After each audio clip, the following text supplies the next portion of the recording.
Hey guys, it's Mo and welcome to my video where I talk about all of the books that are coming out in the month that I'm excited to get to myself. Well, hopefully sometime in the future. Obviously there's always a bunch to talk about, but these are the ones that are kind of on my radar, ones that I'm hoping to eventually pick up and read, and ones I just wanted to share with you guys since I know I can't get to all of them myself. I hope that you guys can still get to and enjoy a lot of these. So these are all books that are going to be coming out in the month of September. There's quite a few, so I'm not going to go too in depth with the plots and stuff, but I will leave a list down below. That way you guys can look them up yourself and check them out and see if they're books that you are interested in picking up or not, or adding to your TBR for September. The first book I wanted to share with you guys is called His Only Wife, and this is by Peace Adzo Mady. We're following Afi, who is a seamstress, and she lives in this small town in Ghana with her mother, who is a widow, and she ends up getting like this marriage proposal from this rich, wealthy guy, but she's kind of like his stand-in for, I think there's someone else he wants to marry, but like the family doesn't approve or anything. I don't really read a ton of romance, and this isn't classified as romance, but it does seem like the romance will be a big part of this story. But this one still stood out to me, and obviously like the cover on this one is gorgeous. Our next one is a nonfiction book. It's called Mad and Bad: Real Heroines of the Regency, and this one is written by Bia Coach.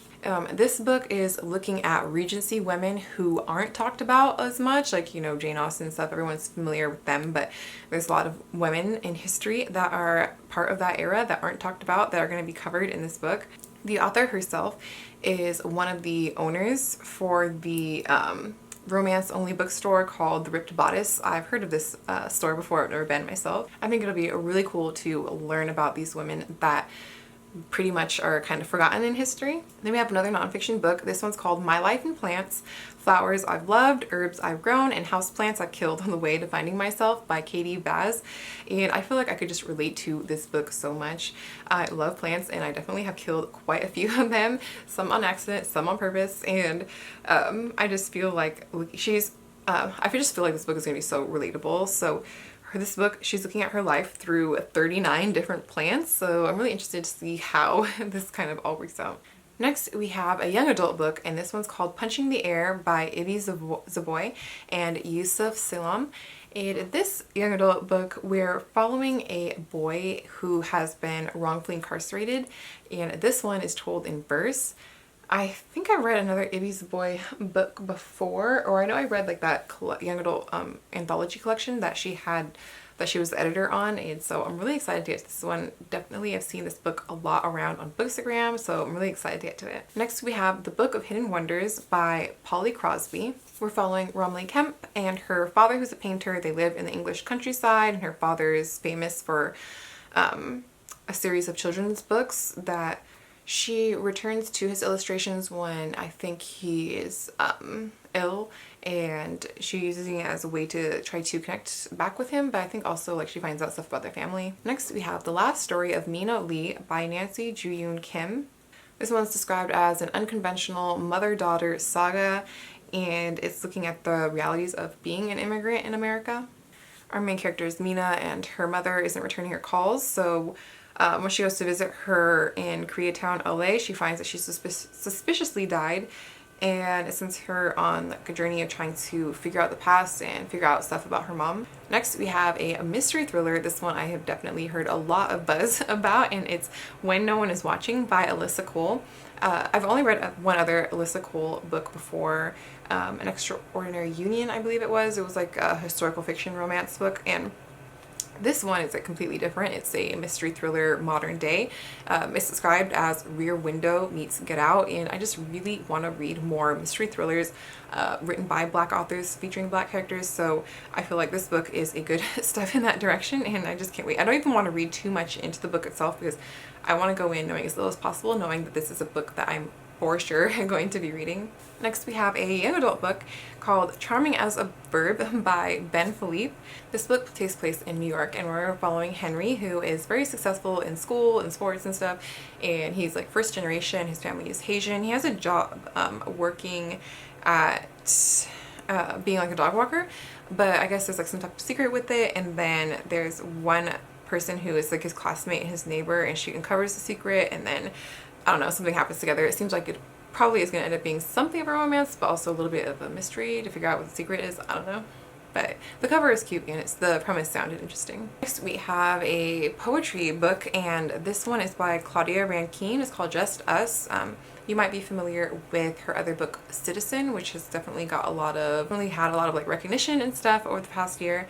And so this one will be touching a lot of similar topics I feel like that Citizen touched on, such as like white supremacy and race and privilege and class, things like that. I'm not a huge poetry person, but I did like her collection in Citizen, so I definitely want to give this one a try. I feel like it's one that's going to do really well. Then we have another mystery thriller, and this one is by Ruth Ware, who I like Ruth Ware's books. I think maybe there's like one or two that I was just like iffy about, but for the most part I really liked her book. Like The Woman in Cabin 10 was one of the first books that kind of got me into reading mystery and thrillers in the first place.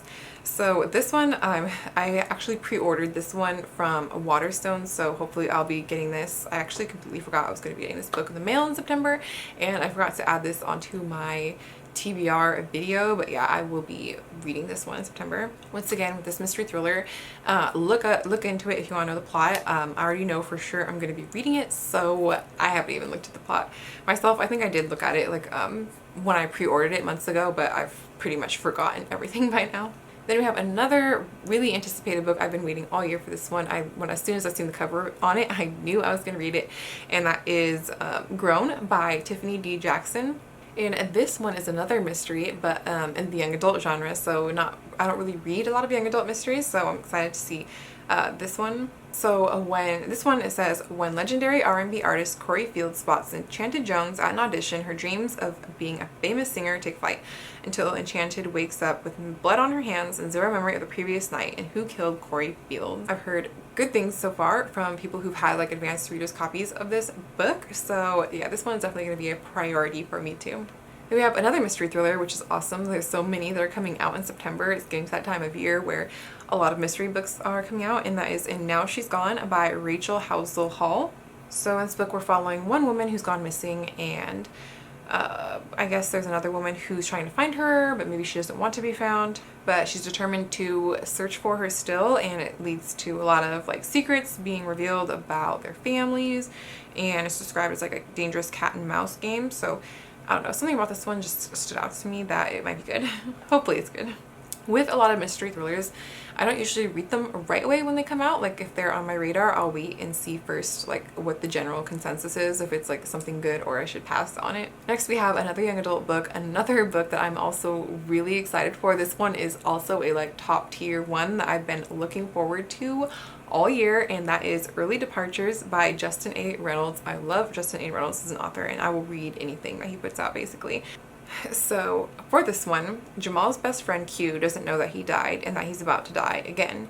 He doesn't know that Jamal tried to save him, and that the reason they haven't been friends for 2 years is because Jamal blames Q for the accident that killed his parents.